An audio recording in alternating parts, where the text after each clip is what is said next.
દિવસે લગ્ન નહીં કરું. એ દિવસે લગ્ન માત્ર શ્રુતિબેનના થશે. બસ માની જાઓ બેનબા, વિનંતી કરું છું. પણ સ્વીટુ, આપણે નક્કી થયું હતું કે શું નક્કી થયું? શું નક્કી થયું હતું? અને આપણે કોણ છે આ બધું નક્કી કરવા વાળા?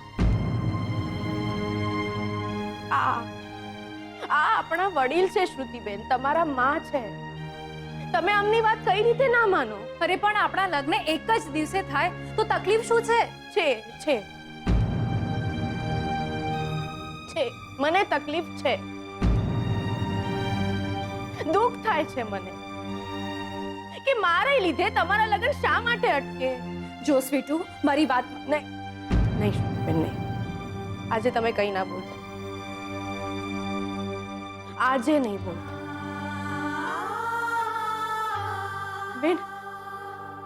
બેન હું બે હાથ જોડું છું, વિનંતી કરું છું, માની જાઓ તમે.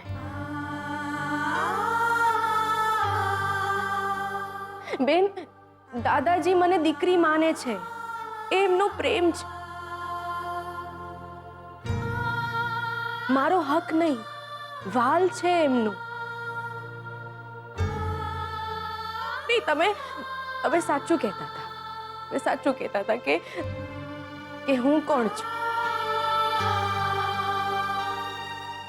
હું કોઈ નથી બેનબા, કશું જ નથી. હું તો બસ જીવવા માટે એમને ઘરે કામ કરું છું, બસ. સ્વીટુ, નહીં શ્રુતિબેન, આજે કઈ ના બોલતા.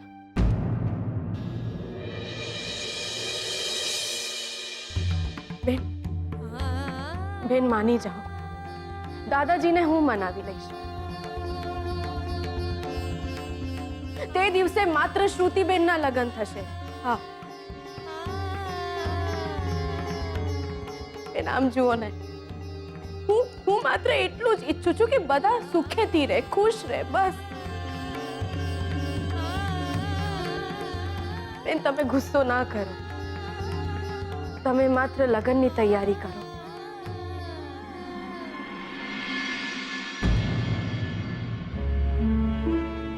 પણ શોધનના પરિવારમાં નહીં, એમને હું મનાવી લઈશ, બેન. બસ હવે તમે માની જાઓ. શ્રુતિબેનના લગ્ન ના અટકાવો બેન, શ્રુતિબેનના લગ્ન ના અટકાવો. મનાવી જાઓ. જોઈએ તારા માનેલા દાદાજી એમની માનેલી દીકરીની વાત માને છે કે નહીં.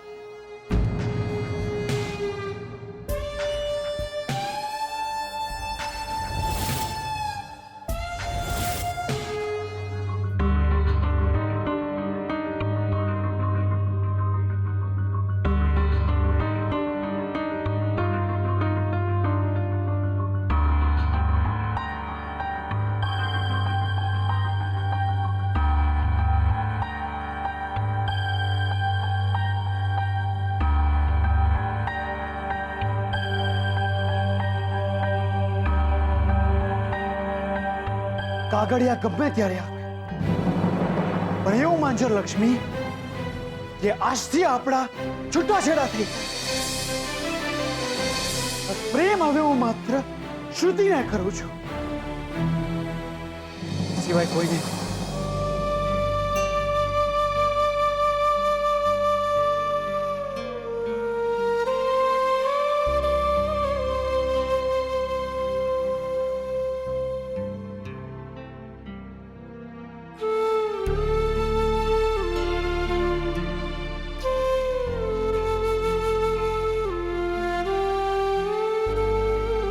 મારા માથે ગાત હોત તો શું શોધન મને છોડી દે?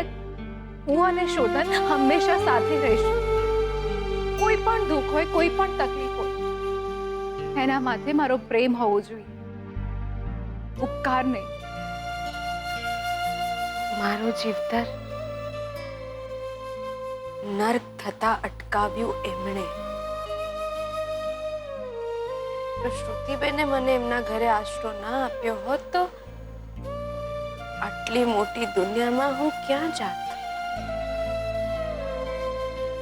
જેમણે મને આટલું બધું સુખ આપ્યું. લગન તો એમના જ થઈને રહેશે.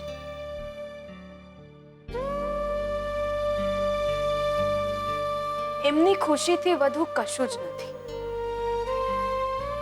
મારું જીવતર પણ નહીં. મારા શ્વાસ ખૂટતા હોય તો ભલે ખૂટી જાય, પણ હું એમના લગ્નમાં કોઈ વિઘન નહીં આવવા દઉં.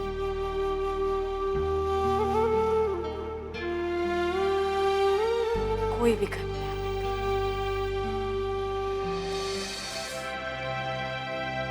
હા અરે જીગર, રાતના બહુ મોડો આવ્યો તું. હા દાદાજી, કેમ છે ઘરે બધા? બધા એકદમ મજામાં છે. તમને બધા બહુ યાદ કરતા હતા દિયર. અરે હા, પલ્લવીની તબિયત કેમ છે? દાદાજી હવે સારું છે પલ્લુને. હવે તો રોજ નિશાળે બી જાય છે દિયર. સરસ, ચાલો હું જાઉં. આવજો દાદાજી. સ્વીટુ બેટા.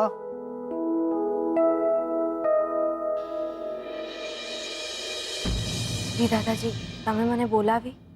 સ્વીટુ બેટા, હું તારે ગામ જાઉં છું.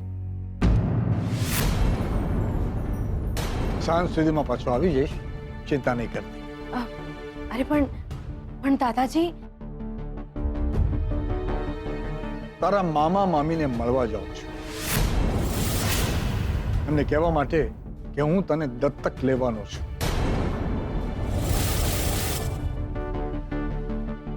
આમે તું એ લોકો માટે બહુ અળખામણી છે, એટલે એ લોકો ના તો નહીં જ પાડે. દાદાજી, પણ હું શું કહું છું? હું એમ કહું છું કે દાદાજી એ નહીં માને. અરે નહીં માને તો એમને કહી દઈશ કે થાય તે કરી લેજો.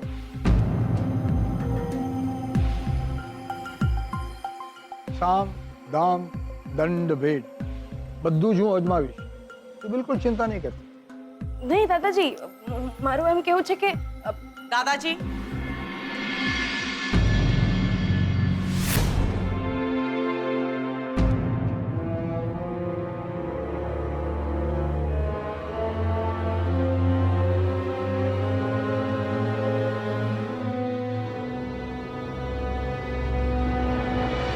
આ શું છે? રૂપિયા છે 1 લાખ રોકડા. આટલા બધા પૈસા કોઈ આપ્યા છે મને. બદલામાં તમારી જાણકારી માંગી છે મને.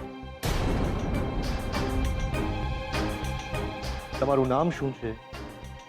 તમે કયા ગામના છો? તમારા સગા સંબંધી કોણ કોણ છે? તમારા લગ્ન થઈ ગયા છે કે નહીં? અને જો થયા છે તો તમારા પતિનું નામ શું છે? જીતવું? અને તારી આખી કુંડળી જાણી લીધા પછી તને આ શહેરમાંથી ભગાડી મૂકવાની કિંમત છે? પણ કોણે આપ્યા છે આ રૂપિયા? જે તને દુશ્મન અને મને બદમાશ માણસ સમજે છે એમણે. કોણ છે મારું દુશ્મન? શ્રુતિના મમ્મી.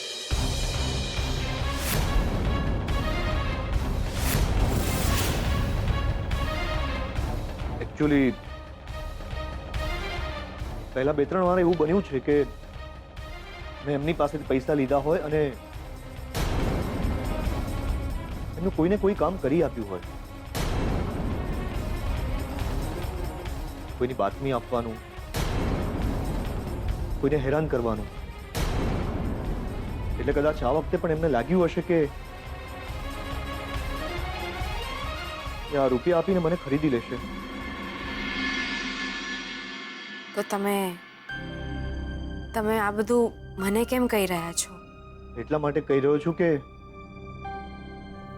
ભલે હવે મને કોઈ ખરીદવા માંગે, પણ મેં હવે વેચાવાનું બંધ કરી દીધું છે.